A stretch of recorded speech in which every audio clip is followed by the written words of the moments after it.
A paz do Senhor para os irmãos e para as irmãs. Meu nome é Márcio Gomes. Mais uma vez estou aqui na escola onde eu trabalho, compartilhando com os irmãos a palavra de Deus. Palavra essa que salva, liberta, cura e leva o homem para o céu. O texto fica na Epístola de Tiago. Tiago, esse meio-irmão de Jesus, capítulo 2, versículo número 26, diz assim o texto: porque assim como o corpo sem o espírito está morto, assim também a fé sem obras é morta. Meu irmão, minha irmã, quando nós estudamos as Sagradas Escrituras, nós percebemos que Deus imputou ao homem, desde lá de Gênesis, a responsabilidade de ser mordomo da sua criação. Deus deu uma ordem a Adão para que ele desse nome às criaturas. Deus deu a ordem a Adão para que ele cultivasse, né, a terra, para que ele administrasse toda a criação. E mesmo depois do pecado, essa regra, ela permaneceu. Nós somos mordomos de Deus. Quando Deus levantou Abraão, Deus deu uma responsabilidade a Abraão, nosso pai da fé. A Bíblia diz, o próprio Tiago vai citar Abraão aqui, que Abraão foi justificado porque ele creu, né? Abraão, ele demonstrou a sua justificação, a sua fé pela obra. E qual foi a obra de Abraão? Obedecer, cumprir, fazer aquilo que Deus havia determinado para ele, né? Deus tirou ele da sua terra e falou para ele que iria mostrar uma terra. E Abraão, ele cumpriu as ordens de Deus. E a nossa vida, ela é pautada nisso, em fazer a vontade de Deus. Quando nós aceitamos a Jesus como nosso Senhor e Salvador Jesus Cristo, nós dizemos que a partir desse momento nós vamos ser mordomos de Deus. Nós vamos trabalhar na obra de Deus. Nós vamos trabalhar para o crescimento, né, da sua igreja, para que sua igreja se fortifique na fé. Esse é o nosso compromisso, e cumprir os mandamentos, os ensinamentos que estão nas Escrituras. O texto de Tiago, em Tiago capítulo 1, o livro de Tiago, ele foi escrito para quem, irmãos? Para judeus convertidos, né? E que ainda estavam presos à lei mosaica. Então havia muita hipocrisia no meio do povo, no meio deste grupo, né? Aqui no capítulo 2 a gente vai ver que Tiago, ele chama a atenção deles, né, quanto a fazer acepção de pessoas. Então, quando você faz acepção de pessoas, você deixa de cumprir, né, um dos mandamentos do Senhor, né, o nosso papel como mordomo, que é o quê? Amará ao seu próximo como a ti mesmo. Deus nos manda amar ao próximo como a ti mesmo.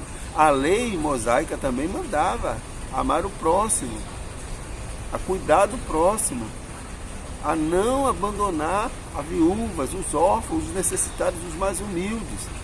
Mas havia uma soberba muito grande, e Tiago chama a atenção acerca da acepção de pessoas. A gente vai ver isso no versículo de número 1 ao versículo de número 4. E no versículo 8 ele vai dizer, nós precisamos amar ao próximo. Amar. É muito triste quando a gente vê no meio do povo de Deus fazendo acepção de pessoa. Riqueza, fama se tornaram o objetivo maior de muitas pessoas que se dizem servos e servas do Senhor. O glamour, o like, o dinheiro, as vestimentas, as mansões. Que evangelho é esse que está sendo pregado? Que evangelho é esse que está sendo vivido por esse povo? E Tiago está nesse contexto. Tiago chama a atenção. Palavras de Tiago atualíssimas para mim e para você, para nos alertar quanto a isso, quanto a esses tipos de comportamentos. No versículo 9, ele vai dizer, ó, mas se fizeres acepção de pessoa, cometei o que? Pecado. Às vezes a gente vê na igreja grupinhos de que tem mais poder aquisitivo, menos poder aquisitivo. As pessoas não frequentam, às vezes até os líderes, até os pastores, não frequentam casas de pessoas mais humildes. Ele tem um grupinho na igreja de pessoas que têm melhores aquisições. Ele nunca foi num barraquinho da irmã Jurema tomar um café, do irmão João tomar um café. Ele não frequenta os locais que esses irmãos frequentam. Isso é terrível, terrível, hipócrita. Isso chama-se hipocrisia. É o que Tiago está chamando a atenção. Por isso que ele diz, a fé sem obra é morta. E isso faz parte da obra, amar ao próximo, cuidar do próximo, não fazer acepção de pessoa, viver um evangelho genuíno. Aqui no versículo 10, ele vai dizer assim, ó, guarda toda a lei. Quando você guarda toda a lei e tropeça num só ponto, você tornou-se culpado de todos. Não adianta. E aqui os convertidos judeus aqui, eles estavam presos ainda ali à lei. E não só a lei, porque nem a lei eles cumpriam. Eles eram hipócritas. Eles mostravam uma santidade exterior, mas no fundo eram egoístas, faziam acepção de pessoas, valorizavam mais as pessoas que tinham mais poder aquisitivo e abandonavam os mais pobres. No versículo 12, assim falai e assim procedei. Meus irmãos, nós temos que aprender a viver aquilo que nós pregamos. É muito fácil subir no púlpito, pregar, falar de perdão, falar de amor, falar de misericórdia e não viver. É por isso que Isaías 29:13 vai dizer, ó, esse povo que se aproxima de mim, com sua boca e seus lábios me honram, mas seu coração está longe de mim. O seu temor para comigo consiste apenas em mandamentos humanos que maquinalmente aprenderam. É isso que Tiago está chamando a atenção. Aquilo que você prega, viva. Aí no versículo 13, Tiago vai dizer assim, ó, o juízo será sem misericórdia sobre aquele que sobre aquele que não tem misericórdia. O juízo será sem misericórdia sobre aquele que não tem misericórdia. O juízo de Deus virá. A cobrança de Deus virá. Naquele grande dia, todos nós prestaremos conta diante do Senhor. É como vai dizer Tiago aqui. Você vai visitar um pobre está necessitado, passando fome, desprovido do básico. E você vai lá orar por esse pobre e despedi-lo sem dar o provimento, sem ajudar. Cadê a sua fé? Mostra a sua fé que eu mostro as minhas obras. Irmãos, fé e obras estão caminhando juntos. Martinho Lutero teve muita dificuldade de entender essa epístola de Tiago, porque ele vem trabalhando a justificação pela fé e de repente ele radicara uma epístola falando, chamando a atenção quanto à necessidade das obras. Mas na verdade, as duas coisas caminham juntos. Tanto justificação, tanto a fé como as obras. Não adianta, se você tem fé e não tem obras, é porque você não tem fé. E não adianta você fazer obras também e não ter fé. E não viver o Evangelho. Porque se você vive o Evangelho, é porque você tem fé. E consequentemente, você vai fazer as boas obras.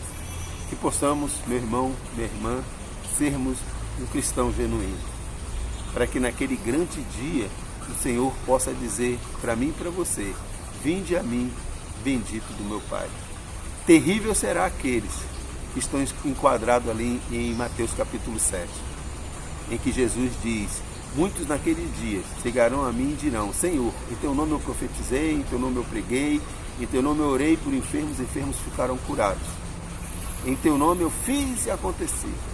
Preguei para multidões, fui pastor de uma igreja televisiva, tinha canais de televisão, fazia e acontecia. E Jesus vai olhar para esse grupo e dizer, apartai-vos de mim, que eu não vos conheço. Vós praticais a iniquidade. É isso que Tiago está nos ensinando aqui no capítulo número 1. A fé sem obra é morta. Que a graça do nosso Senhor Jesus Cristo, o amor de Deus e as doces consolações do Espírito Santo estejam presentes na minha vida e na sua vida, nos dando esse entendimento de que precisamos necessariamente viver aquilo que nós pregamos e aquilo que nós falamos e aquilo que nós dizemos que cremos. Fé sem obra é morte. Nós precisamos, com as nossas obras, demonstrar a nossa fé. A nossa fé também é demonstrada com as nossas obras. Fiquem na paz. Em nome de Jesus.